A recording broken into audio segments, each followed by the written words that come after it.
The silverware had barely touched the china when Marina's voice cut through the quiet hum of Sunday lunch.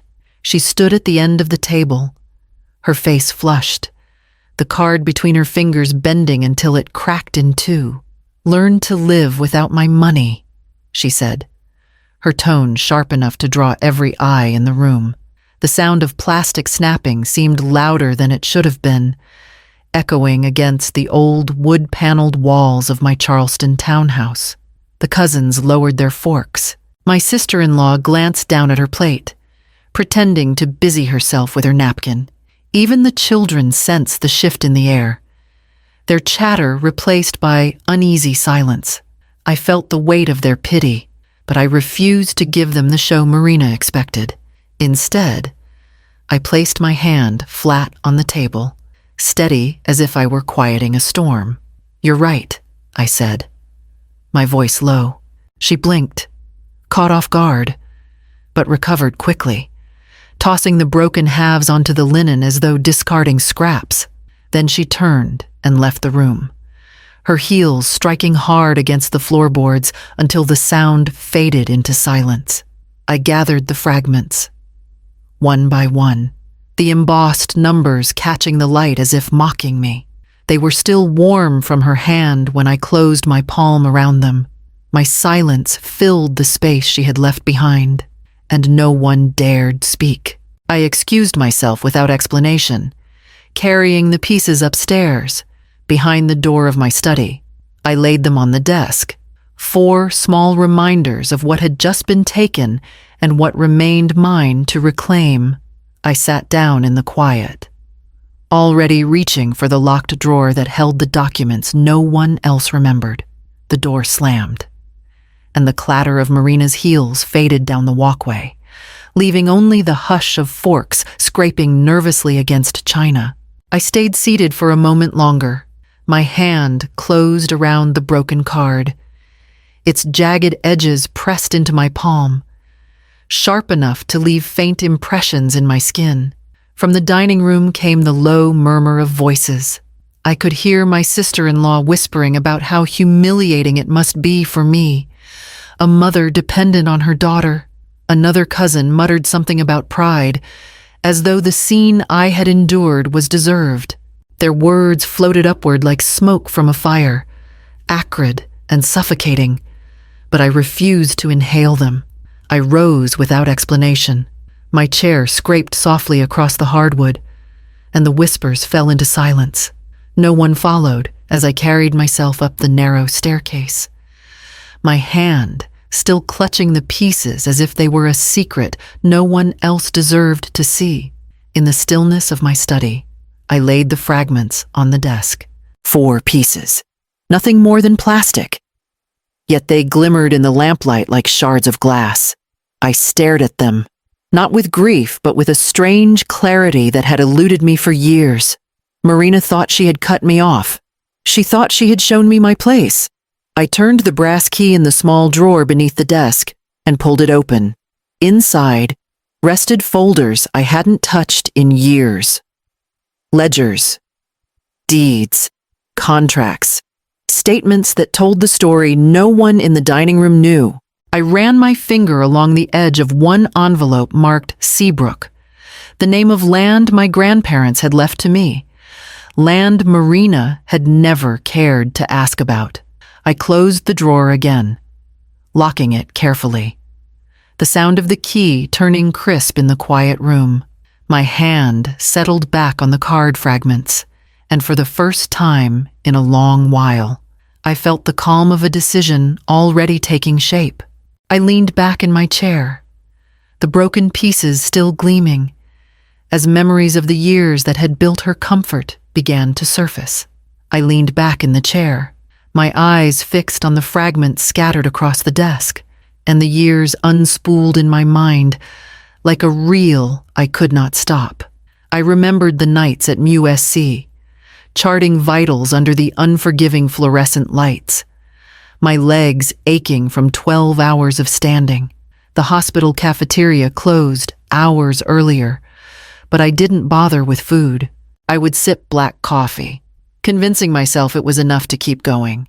When my shift ended, I would cross the darkened streets to the small tutoring office off King Street, where high school students hunched over geometry proofs and Shakespeare essays while I fought to keep my eyes open. Every dollar mattered then. Every hour I kept awake was another step toward the life I wanted for Marina. When she received her acceptance to Duke, I cried quietly in the staff locker room. Relief and exhaustion blending until I could barely breathe. I signed loan papers, worked overtime, and cut corners in every possible way so she would never feel the hunger I felt. I remembered standing at the edge of the Ashley River after a shift, watching the ripples catch the light of the Ravenel Bridge. The wind carried the salt of the marsh, and I whispered promises to myself that the sacrifices would be worth it, that she would never know this tired version of me. Years later, when she asked for help buying the house in Riverland Terrace, I didn't hesitate. I scraped from savings, sold a parcel of land on James Island, and handed her the down payment with a smile. She hugged me quickly, distracted, already talking about paint colors and furniture deliveries. Now those years returned with a bitter edge. Each skipped meal, each night I stumbled home too weary to eat, had been mortar in the foundation of her comfort. I reached forward, pulled open the drawer again, and rested my hand on the envelope marked Seabrook. The weight of it steadied me, reminding me of what remained mine, untouched, even after all that had been given. The envelope marked Seabrook sat heavy beneath my fingertips, its edges softened from years of being moved but never forgotten. I slid it free and opened the flap with the same care I once gave to newborn charts in the hospital. Inside lay the documents that had anchored me quietly, even when the world believed I had nothing. My grandparents left me that stretch of land south of Charleston, marshland fringed with palmettos and a thin strip of sand where the tide whispered in and out. Most in the family dismissed it as useless acreage, a relic of another era. But I held on to it. Later, when developers began eyeing Seabrook and Johns Island for vacation homes and marinas, I realized its worth.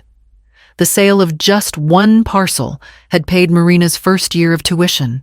Another covered the Riverland Terrace down payment, yet I never told her. To her, money appeared like rain flowing from scholarships, gifts, or the man she thought had the purse strings.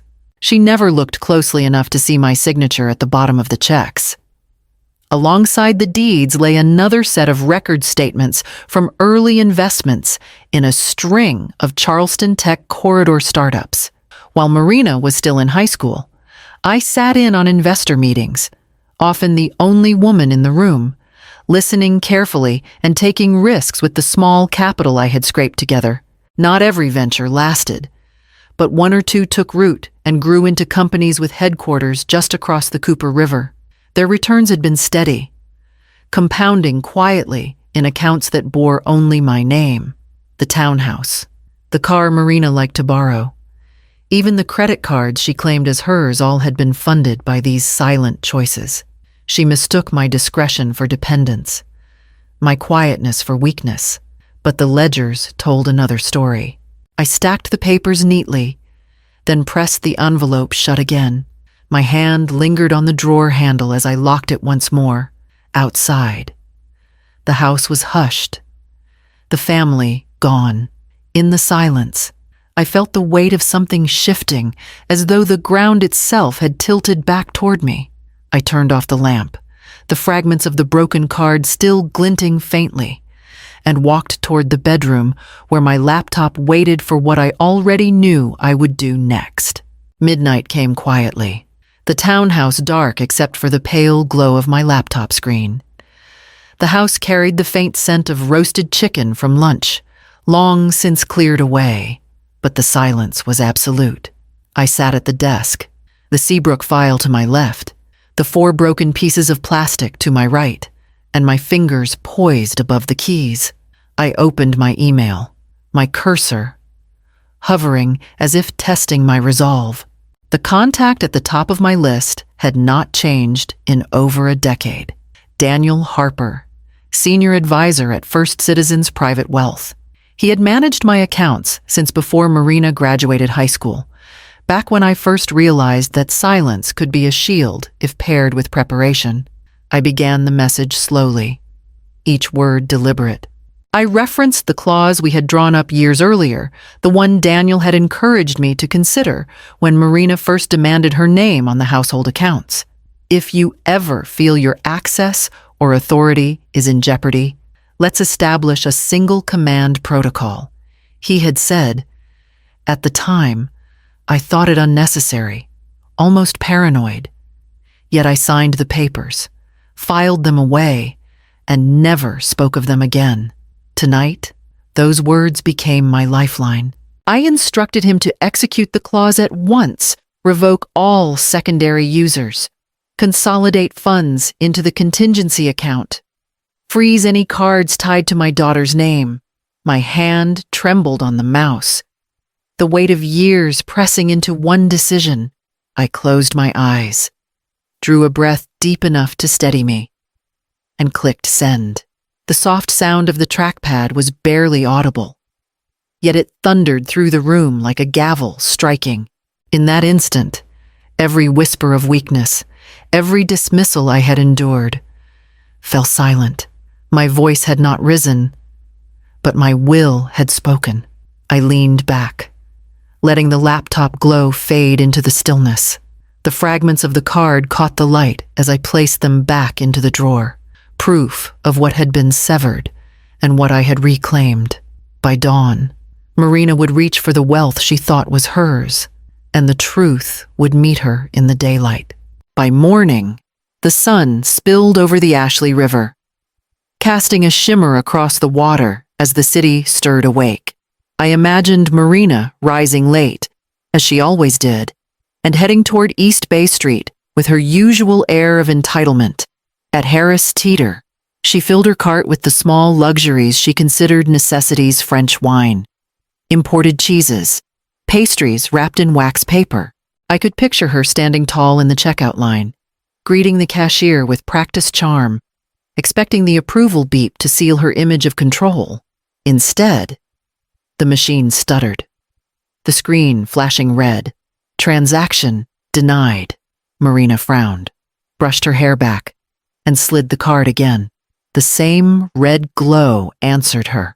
A man in line behind her coughed, impatient, and she turned sharply toward the cashier. Run it again. The system's wrong. The cashier obliged. And again, the screen returned the verdict.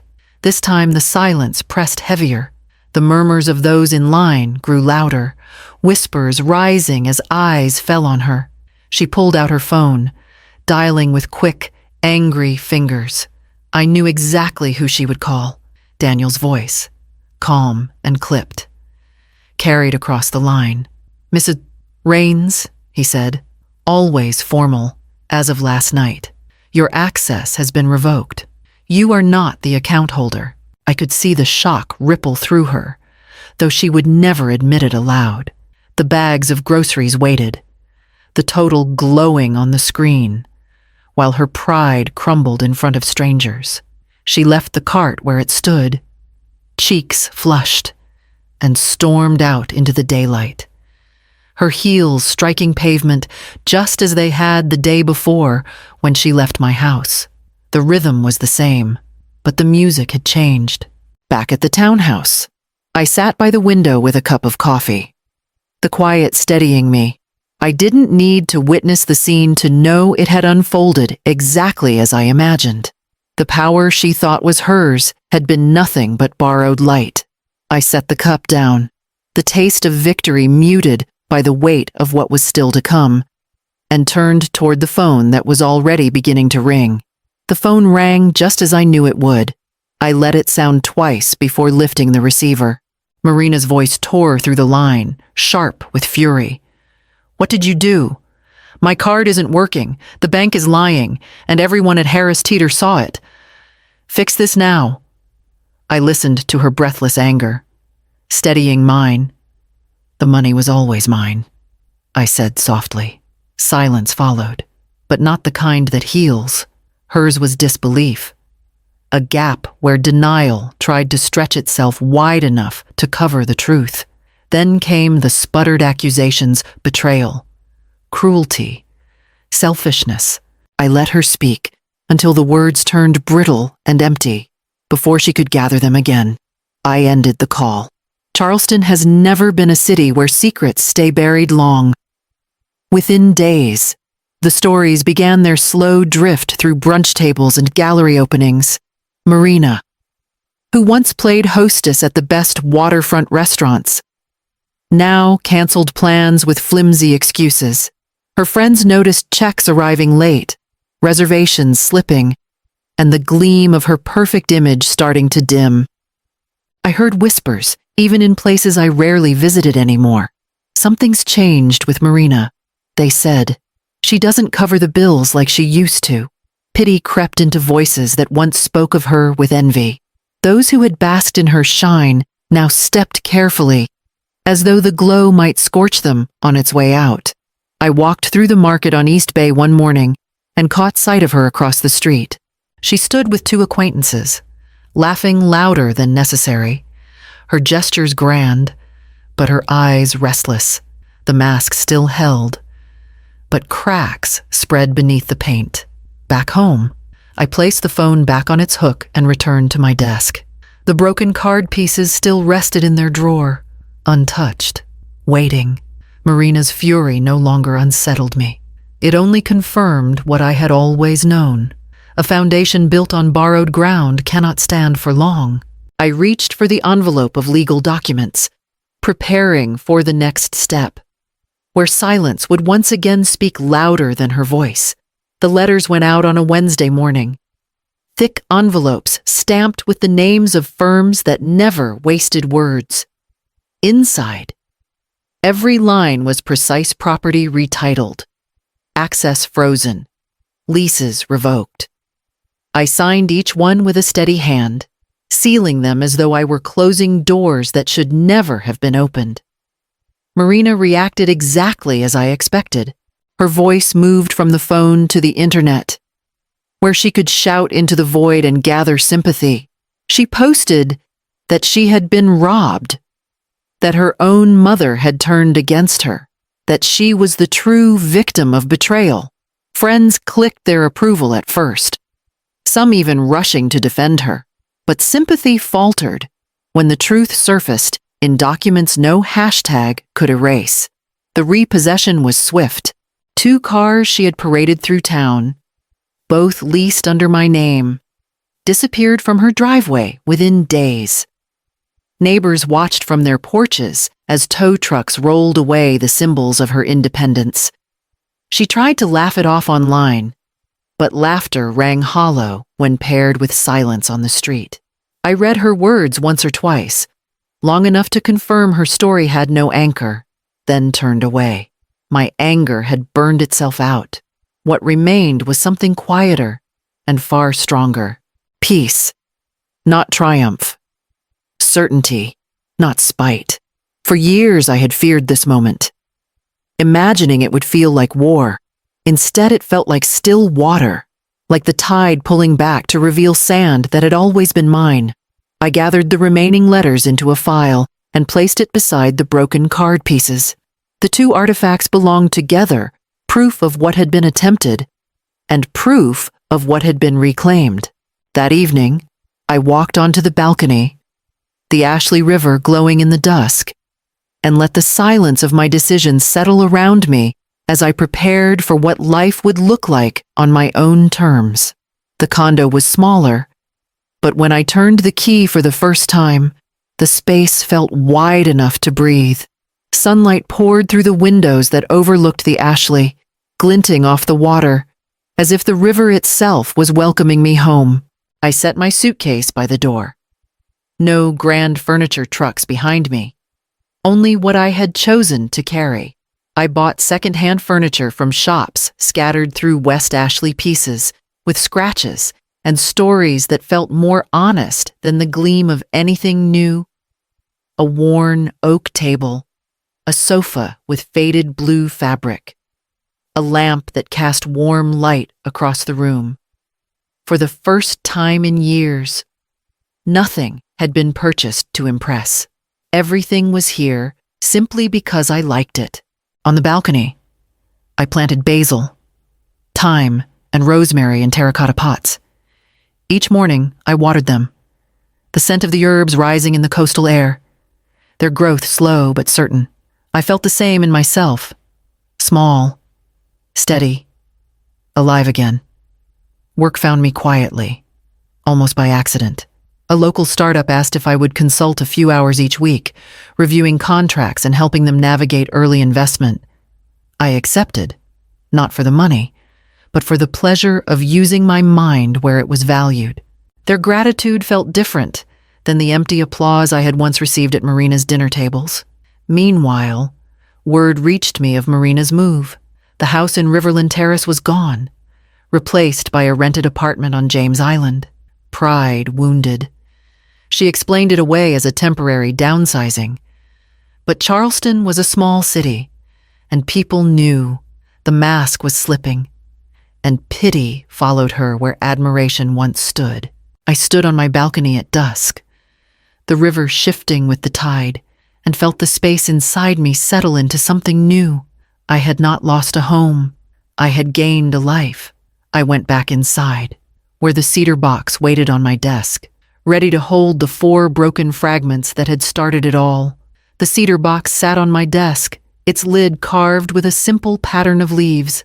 I opened it slowly, the faint scent of wood rising as if it had been waiting all along. One by one, I placed the broken card fragments inside. Their edges no longer cut against my skin. They rested easily, harmless at last. For weeks I had kept them in the drawer, reminders of the moment Marina thought she had ended me. Tonight, I decided they belonged here. Not as relics of shame, but as a talisman. They were proof that I had survived, that I had chosen silence not as surrender, but as strength.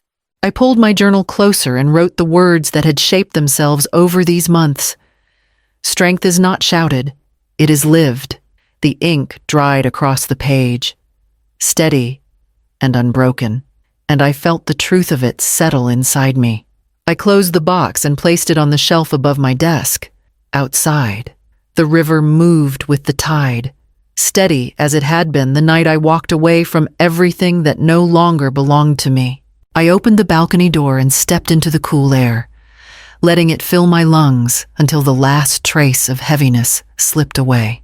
The lights of Charleston shimmered in the distance, soft against the dark water. My life was smaller now, quieter, but every choice was mine. The past no longer held me. The future, whatever shape it took, would be built by my own hands. I rested my palms on the railing, breathing deeply, and watched the current carry its secrets toward the horizon.